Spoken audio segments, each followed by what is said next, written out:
Carlos Baleba has got 3 years left on his contract. Brighton have got the option to extend that for a further year. They don't want to sell. They've got no intention of selling. And because of his contract situation, they are under no pressure to sell as well. And I think also the price would be pretty prohibitive to Manchester United, and that would make it an almost impossible deal to do as it stands, because I'm sure we'll talk about it later about the number of players that Manchester United want to get money for because they want to offload.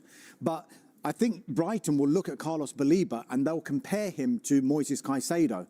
And you know, the noises coming out of Brighton are saying that he's actually further in his development at his stage of his career than Moises Caicedo was at that stage of his career. And what did Moises Caicedo go for? £115 million to Chelsea. So why can't Brighton say, well, if Moises Caicedo went for that, that's going to be our starting point with Carlos Baleba. As far as Manchester United are concerned, their focus clearly is going to be on the Premier League opener. They have signed, you know, 3 new forward players. They've revamped that front line with Matheus Cunha, with Bryan Mbeumo and with Benjamin Sesko. Yeah. But Ruben Amorim, in his news conference earlier on today, was asked the question, what chance a midfielder? And this is what... Højlund, just on the midfield situation, do you want a new midfielder to come in, and would you be confident of getting one in? Because it does look like you're quite light in that area. I'm really happy with our players. They are working really well. We have different players for that position, so we are prepared to win any game with our players. Well, in terms of trying to transform their fortunes, Manchester United are definitely backing Ruben Amorim in the transfer market. That's fair to say with that front line. But how significant a change would it be to get in a player like Carlos Baleba, despite the fact, as Dharmesh has said, this would be a difficult deal to do? I think it's almost impossible this summer. We've been speaking to the Brighton chief executive, Paul Barber, today as well, and he made it very clear that Baleba is not going anywhere. He said, we're looking forward to seeing him play for us this season. So I still think United need to bring some more players in before the window closes. Yes, they've done a lot of business across their front line, but they do need, I think, reinforcements in midfield and perhaps in defence, and there's still question marks over the goalkeeping situation as well. But I don't think it's going to be Baleba. Baleba maybe will have to be one for next summer. But if he has another really good season, his value is just going to keep going up and up and up, even though his contract situation is going to obviously develop, because he'd only have 2 years left on his contract next summer, although I don't know if Brighton have got the option to extend that by another 12 months. Well, one thing I would say about Manchester United is before the window even opened, and how last season when they finished 15th in the Premier League and they lost that Europa League final to Tottenham Hotspur and Bilbao as well, I think most pundits and most experts were saying this is not a one-window fix. This is 2, 3, 4 windows it's going to take before Manchester United can really begin to challenge again. But because the window started so well for them, Matheus Cunha came in really, really early in that window.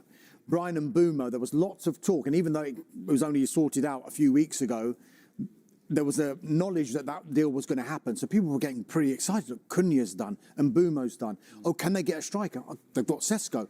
And now they're getting a little bit greedy, for want of a better word. Oh, why don't we just not sign the midfielder now? And they're thinking about, oh, we could challenge for top 4 here. Whereas I think if you go back and just take a step back, I think most experts would agree that it's going to take a little bit longer than just this one window. And sometimes, because of the players that Manchester United need to unload, and also the money that they need to generate to be able to replenish this window, it's nigh on impossible to do every single position in one transfer window.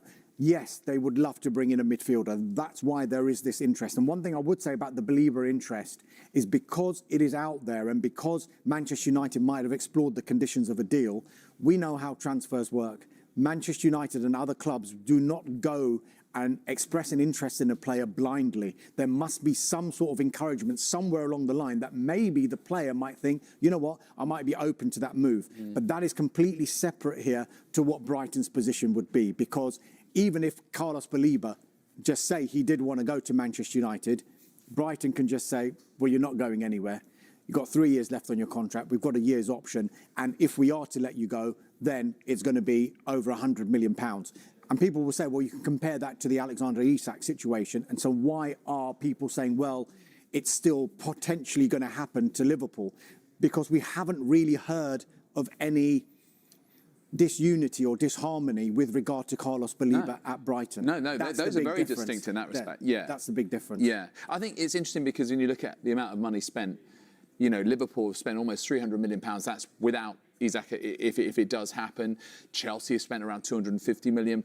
Manchester United up until this point, £214 million. But, you know, they want to be competing, especially given the fact that Liverpool and United are currently on 20 top-flight titles each, and they sense that Liverpool might get back on the perch if this spending continues that they can't keep up with. But on the point of sort of, it's not a one-window fix, Darmish, I mean, Carver, I wonder about this.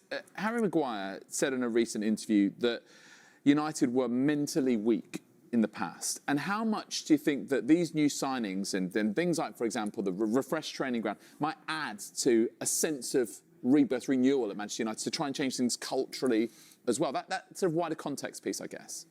I think, look, what Manchester United have to do is back Ruben Amorim, which is exactly what they're doing, and give him as much time as possible, because there's been too much chopping and changing of managers, too many managers buying different players which haven't worked out. Now, sitting here, it's been a good summer for Manchester United, but we don't know how these signings are going to work out. Not every signing works out the way you think it's going to work out. For instance, when United signed Jadon Sancho, you know, a lot of people were very excited about the impact he was going to have, or Anthony, or Højlund. You know, in the transfer market, you're going to have hits and misses. Now, on paper, it looks like the 3 forwards they've signed are all going to be hits. And if you're a United fan, you'll be thinking, Ruben Amorim's got it right this time, Jason Wilcox got it right, Jim Ratcliffe's got it right. We need to get behind the team. But remember, United are not going to be challenging for the title this season. The aim is just to get back into Europe. It's going to take a few steps, and it's going to take quite a few transfer windows as well. I think if you're a United fan, you just want a big improvement on last season, and you want to see United playing, attacking and defending in the way that United fans are used to seeing their teams play and perform. Yeah, and at least in terms of the incomings, you know, it looks like it is shaping up that way. We will discuss. Like Garnacho, I think, is well below what United are looking for. Okay, potential incomings at Chelsea. What about outgoings to Manchester United? Yeah, Carl, I mentioned Alejandro Garnacho. The other ones, the high-profile ones, Rasmus Højlund. Ruben Amorim says that Højlund is part of the squad looking for this weekend against Arsenal. He is open to a move to AC Milan, is Rasmus Højlund, but he's not fully convinced yet. Talks have taken place between Milan and Højlund's representatives, and they are waiting now for the green light from Højlund to really push with Manchester United to try and get that deal over the line. As for Jadon Sancho, we know that Roma made a £20 million bid to Manchester United to sign him. Roma are now speaking to Jadon Sancho's representatives to tell them about the project and also the terms of the contract. Again, if they are given encouragement that Sancho would be open to the move, then Roma would then push with Manchester United to try and generate a deal between the two clubs before, hopefully for them, if they want him, signing Jadon Sancho. All right, let's finish the show with a done deal at Leeds United. They've announced the signing of free agent forwards Dominic Calvert-Lewin. Brighton manager Fabian Herzler is very confident Carlos Baleba will not leave the club this summer. Brighton value Baleba at around £100 million, which would make a potential deal tricky to finance, but Ruben Amorim wants to strengthen his midfield before the end of the transfer window. Toby Collier is set to join Championship club West Ham on a season-long loan, and there are concerns about the suitability of Manuel Ugarte, Kobbie Mainoo and Casemiro for the deeper midfield roles. Brighton are confident about keeping Baleba this summer, though, as explained by Herzler. I am very, very confident, Herzler told reporters about Baleba staying at Brighton. I didn't see any change. He seems to be in a very good place, enjoying it with his teammates.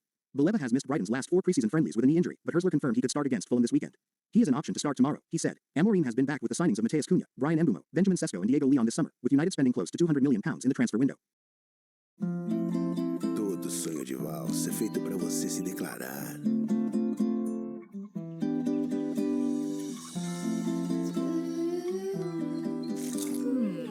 Declare-se com sonho de valsa. Balneário Camboriú, onde a natureza encontra o luxo de prédios como esse, o Copenhague. Eu queria convidar você para fazer um tour por esse empreendimento.